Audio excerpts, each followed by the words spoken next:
Recruit a team of teenagers with attitudes. I've been playing the Sega CD for a while now, mainly because these FMV games are a comedy goldmine. I was actually going to lay off, but then I was at a used bookstore and I saw this. The Mighty Morphin Power Rangers for the Sega CD, and when I saw this, I just knew I had to play it. I didn't even know there was a Power Rangers game for the Sega CD, and I don't really think many other people did either. I have the perfect plan to conquer that pathetic little planet Earth! With the green candle, formed from magic wax, when it burns down, it will steal the Green Ranger's powers!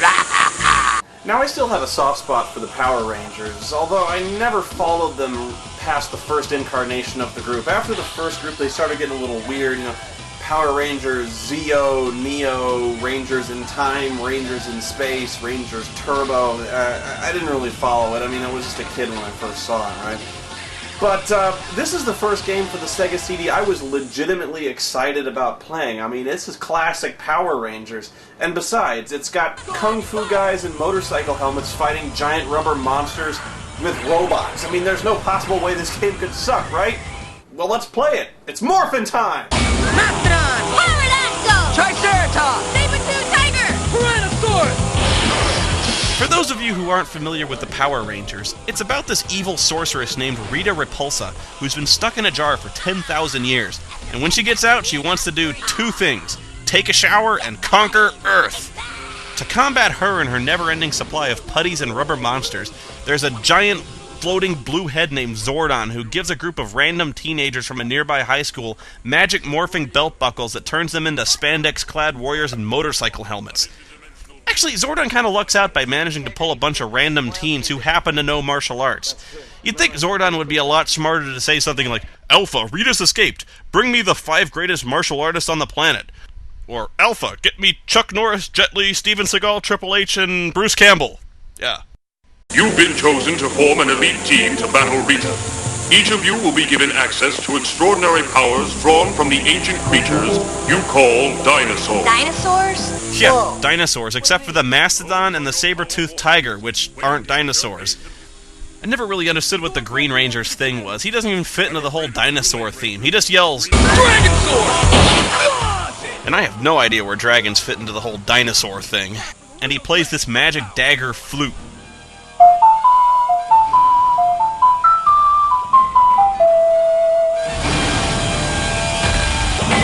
The game has 3 difficulty levels, and I immediately choose hard, because I'm hardcore and that's how I roll! The game opens up by playing the first few scenes from the first episode. In fact, the cutscenes never, ever stop. The entire game is cutscenes. It's an FMV, unbroken, from beginning to end.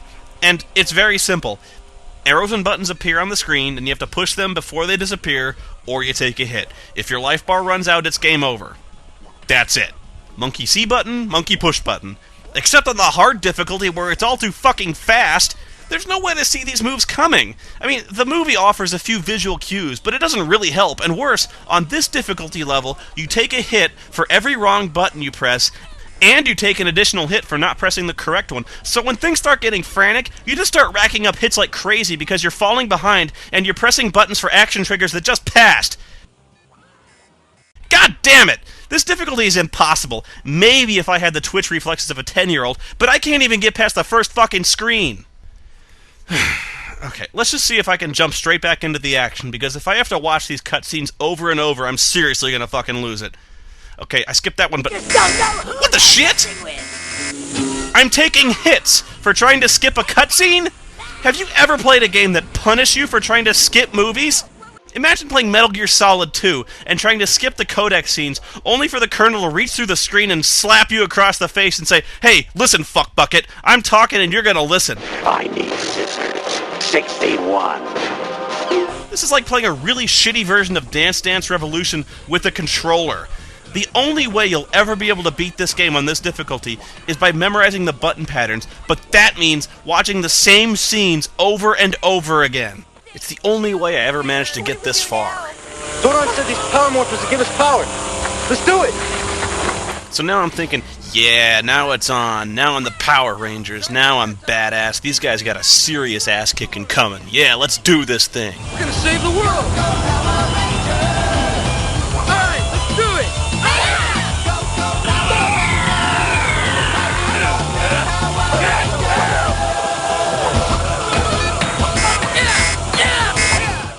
come on, I'm supposed to have superpowers now, but the game just got twice as hard.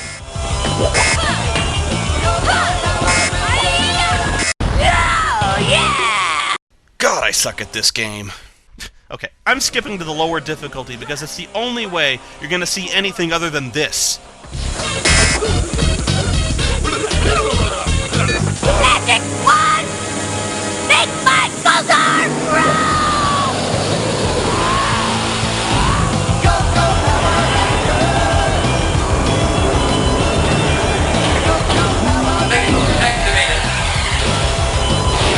Really, you've seen everything already. That was it. All you're doing is playing a Simon Says minigame and watching an entire series of Power Rangers chopped up into about 20 minutes. All it does is cut the fight scenes out and edits them together, so the game doesn't make any sense at all. All it is just Rita sends a monster, you kill it. Rita sends another monster, you kill it. And the difficulty to normal is a huge step down, too. So your choices are between an impossible expert mode and a normal mode, which is way too fucking easy. Continuity is all over the place. In the next few stages, you have to fight the Green Ranger, because at this point in the series, he's evil.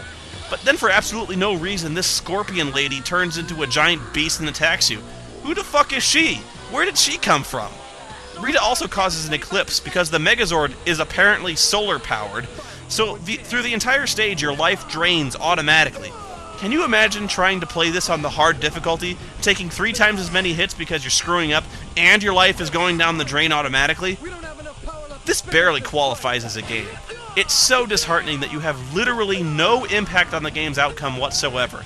No matter what you do, whether you succeed or fail, nothing changes on the screen. It just plays out the same way as before. You're literally accomplishing nothing. In fact, the game doesn't even make any sense between levels. In several levels, the Power Rangers get their asses kicked even if you press all the right buttons. They'll decisively lose a fight, and all the game will say is, "Congratulations, you get to move on to the next level." In fact, at the end of one level, the Rangers' Power Zords are destroyed, and they don't ever defeat the monster. So what, was the Earth conquered? I guess not, because the next level, Rita sends another monster down just like always. It's all over the radio.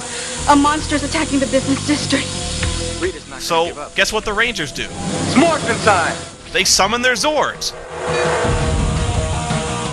Who's fixing the Zords anyway? Alpha? It's not like Zordon can do shit. Dude's got no arms. You think he's gonna be able to hold a spanner or change a fan belt?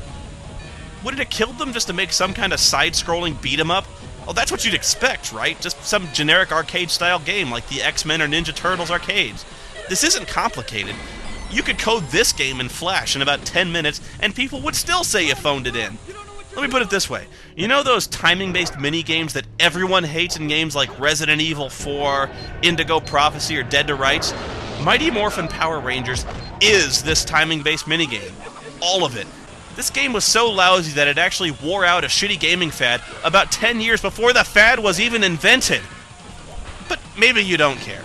Maybe you might consider this a happy little piece of Karate Kaiju nostalgia. I'll admit I liked rocking out to the cheesy Power Rangers theme song, but all of a sudden the game just throws you a middle finger in between levels after a cliffhanger. After about the 6th level, the game says, "Try Expert Mode to access the final levels of the game." You can't even finish the game on normal difficulty? What the fuck is that shit? How ripped off would you feel if you bought this game, paid upwards of $50, $60, and then just got the equivalent of something you would download off Xbox Live that chokes your access off after 2 levels? I mean, there's no way you're going to be able to see those last levels on expert difficulty. You saw what I went through. It's impossible. But you know what the worst part is? The absolute worst part of this game? No Bulk and Skull. Oh no, look who's here. Bulk and Skull. Hi, girls. How about that double date we talked about? Yeah! What about it? Sorry, guys. I don't know how you'd ever include them in a game, but those guys were the best. They had the greatest theme song ever. We're not good enough for you? Not really sure what I'm going to do now. I mean, I guess I might go back to Final Fantasy VIII. Haven't I really beat up on the Sega CD enough? It's not like these games could possibly get any worse anyway.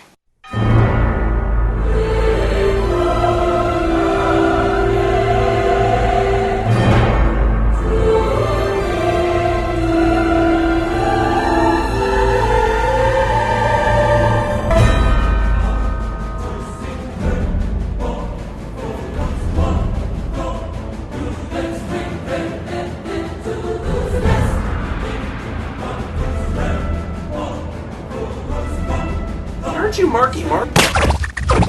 Hit me! Yeah! Yo, Marky Mark and the Funky Bunch, we coming back at you one more time. And for all them mugs out there who slept on me, do yourself a favor and wake that up. 1990 motherfucking